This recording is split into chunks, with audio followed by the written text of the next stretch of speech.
అదే RTV app వార్తల్ని క్షణాల్లో చదివే అవకాశం ఉంటుంది. ఒక న్యూస్ పేపర్, ఒక టెలివిజన్ ఛానల్ మీ చేతుల్లో ఎప్పుడూ ఉంటాయి. రాష్ట్ర వ్యాప్తంగా వైసీపీ కార్యాలయ అక్రమ కట్టడాలని ఎప్పటికైతే ఇప్పుడు ప్రజెంట్ ఉన్నటువంటి టీడీపీ ప్రభుత్వం తేల్చి చెప్పేసిన పరిస్థితి కనిపిస్తుంది. ఈ నేపథ్యంలో చూసుకుంటే విజయనగరం జిల్లా రింగ్ రోడ్లో ఉన్నటువంటి ఎక్కడైతే మాత్రం టీడీపీ కార్యకర్తలు దాంతోపాటు ఇక్కడ ఉన్నటువంటి శాసనసభ సభ్యులు అతిథి విజయలక్ష్మి గజపతిరాజు అయితే మాత్రం ఈరోజు ఇక్కడ ఉన్నటువంటి వైసీపీ కార్యాలయం మాత్రం సందర్శించిన పరిస్థితి మనకు కనిపించింది. ఆవిడ మరిన్ని వివరాలు తెలుసుకుందాం. మేడం చెప్పండి, ఈరోజు ఇక్కడ మీరు వచ్చారు, ఆల్రెడీ ఇక్కడ ఈ యొక్క కార్యాలయాన్ని అయితే మీరు సందర్శించారు. అసలు ఇది అక్రమ కట్టడమేనా? డెఫినెట్గా అక్రమ కట్టడం. ఎందుకంటే స్టేట్ వైడ్ చేశారు. వాళ్ళు అక్రమంగా ల్యాండ్ తీసుకున్నారు, అక్రమంగా కట్టారు, వాళ్ళు ఇష్టం వచ్చినట్లు వాళ్ళు చేసుకున్నారు. డెఫినెట్గా అక్రమ కట్టడం. అంటే మీరు ఇక్కడికి వచ్చి అబ్జర్వ్ చేసింది ఏంటి? ఇప్పుడు ఫస్ట్ ఆఫ్ ఆల్ మనకి మొట్టమొదటిసారి డౌట్ ఎందుకు రావాలంటే వీరభద్రస్వామి గారు ఆ రోజు ఉన్న ఎమ్మెల్యే వారు ఎప్పుడు ఏది చేసినా చాలా షో వర్క్తో చేస్తారు. అయితే వాళ్ళు ఏ శాంక్షనింగ్ తీసుకురాకుండా కూడా ఈ రోడ్లు మేము వేసామని చెప్పుకుంటూ కొబ్బరికాయలు కొడుతూనే ఉన్నారు. వాళ్ళు ఒక 5 years అలాగా టైంపాస్ చేసేసారు. ఒక లైట్ బల్బ్ మార్చినా నేను చేశాను, లైట్ బల్బ్ మార్చాను అని ఇలా చెప్తా ఉంటారు. అయితే ఇది కట్టినప్పుడు ఎందుకంత సీక్రెట్గా గోప్యంగా ఉంచుకున్నారనేది అందరికీ న్యాచురల్గా ఒక డౌట్ వస్తుంది. అలాగే అది టాప్ సీక్రెట్గా ఉంచుకున్నారు. అలాగే మా తెలుగు యువత ప్రెసిడెంట్ గంటా రవి గారు ఆర్టీఐ యాక్ట్ అప్లై చేసినప్పుడు ఏ ఒక్క ఇన్ఫర్మేషన్ కూడా ఇవ్వలేదు. అది అక్రమ కట్టడం కాకపోతే అప్పుడే ఇన్ఫర్మేషన్ ఇచ్చేసేవారు. అది అక్రమ కట్టడం కాబట్టి, అక్రమంగా ల్యాండ్ ఆక్యుపై చేసి అక్రమంగా కట్టారు కాబట్టి వాళ్ళు ఏ ఇన్ఫర్మేషన్ ఇవ్వట్లేదు. అది మన అందరికీ తెలిసిన విషయమే.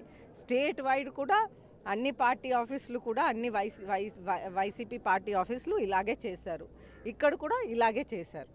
అంటే ఈ స్థలం మానస స్థలం అని చెప్తున్న పరిస్థితి కనిపిస్తుంది, వాస్తవమేనా? అది మీరు రెవెన్యూ డిపార్ట్మెంట్ నుంచి మీరు మీ రీసెర్చ్ వర్క్ చేసుకొని తెలుసుకోండి ఇది ఏం స్థలం అనేది. అది మీ డ్యూటీ, మీరు చేసుకోవాలి.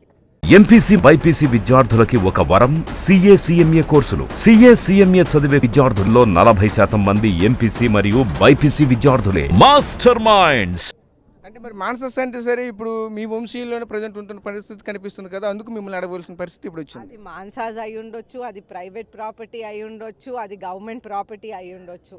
అది మీరు రెవెన్యూ డిపార్ట్మెంట్కి మీరు ఆర్టీఐ యాక్ట్ పెట్టుకొని మీరు తెలుసుకోండి. మీరు ప్రెస్ వాళ్ళు మీకు 2 నిమిషాల్లో చెప్పేస్తారు. అవును. అంటే ఇప్పుడు మీరు ఆర్టీఐ అయితే మాత్రం మీ తరపున ఉన్నటువంటి గంట ఎవరైతే ఉన్నారో ఆ అబ్బాయి గంట రవి అయితే మాత్రం ఎప్పటికే మాన్సస్ అని చెప్పి ఆర్టీఐలో పెట్టడం అయితే జరిగిన పరిస్థితి కనిపించింది.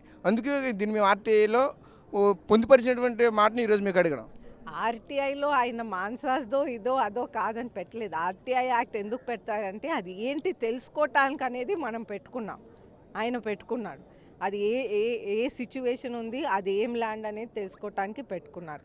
అయితే అది మీరు క్లారిటీగా రెవెన్యూ డిపార్ట్మెంట్ నుంచి మీరు తీసుకోవచ్చు. అది ఏ ల్యాండ్, ఇది ఏ ల్యాండ్ అనేది మీరు క్లారిటీగా తీసుకోవచ్చు. సరే, ఎప్పటికే మాత్రం కార్యాలయం అయితే మాత్రం ఆల్రెడీ 60% అబవ్ అయితే మాత్రం ఆల్రెడీ కన్స్ట్రక్షన్ అయితే కంప్లీట్ అయిన పరిస్థితి కనిపిస్తుంది. అక్రమ కట్టడం అయితే మాత్రం దీన్ని ఇప్పుడు కూల్చివేస్తారా, లేదంటే ఫర్దర్ నెక్స్ట్ డెసిషన్ ఏంటి? అది కోర్ట్స్ డిసైడ్ చేస్తారు. అది మేము డిసైడ్ చేసేది కాదు, కోర్టులు డిసైడ్ చేస్తారు. అది మన పని, మన అధిష్టానం ఏ విధంగా ఇచ్చిందో ఆ విధంగా మనం ప్రభుత్వంకి సబ్మిట్ చేయాలి. ఎలాగో ప్రభుత్వం ఉంది, ప్రభుత్వంకి ఆల్ రికార్డ్స్ ఉంటాయి. ఆ రికార్డ్స్ తీసి చూస్తే ఎక్కడ ఏది తారుమారైంది అనేది ఒక క్లారిటీ వచ్చేస్తుంది. Okay madam, thank you. ఇది పరిస్థితి చూసాం కదా. ఈ యొక్క కట్టడానికి అయితే మాత్రం అక్రమ కట్టడం అని చెప్తున్న పరిస్థితి మనకు కనిపిస్తుంది. అదేవిధంగా ఈ యొక్క సంస్థ అయితే మాత్రం మాన్సస్దా లేదంటే ప్రైవేట్దా ఇంకా పూర్తిగా తేలవలసి ఉన్న పరిస్థితి మాత్రం కనిపిస్తుంది. అదేవిధంగా ఇప్పుడు ఉన్నటువంటి ప్రభుత్వానికి అయితే మాత్రం మేము వచ్చినటువంటి ఆదేశాలకు అనుగుణంగా అయితే మేము నడుచుకుంటామని చెప్తున్న పరిస్థితి మనకు కనిపిస్తుంది. కెమెరా పర్సన్ నాయుడుతో రాజేష్, RTV విజయనగరం నుంచి. మరిన్ని వీడియోస్ కోసం ఛానల్ ని సబ్స్క్రైబ్ చేయండి. లేటెస్ట్ అప్డేట్స్ కోసం వాట్సాప్ ఛానల్ ని ఫాలో చేయండి. అండ్ లింక్ డిస్క్రిప్షన్ లో ఉంది.